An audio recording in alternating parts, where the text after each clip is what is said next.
So good afternoon guys, update lang tayo sa kaganapan today, DTA Cars. So ito si sir, nakabili sa atin last 7 months ago. So ito, nagpa-PMS lang si sir. All goods naman yung kotse niya, wala siyang problem.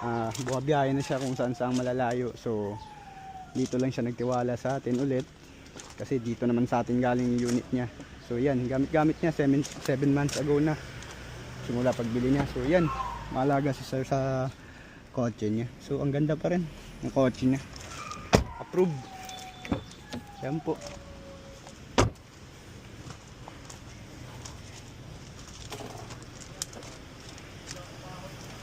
PMS lang, tapos in-scan natin, all green, all goods, approved na approved sa atin. So thank you sir sa tiwala. At kahit galing ka malayo, dito ka pa rin sa atin nagpa-PMS. So ayan, approved na sa atin lo.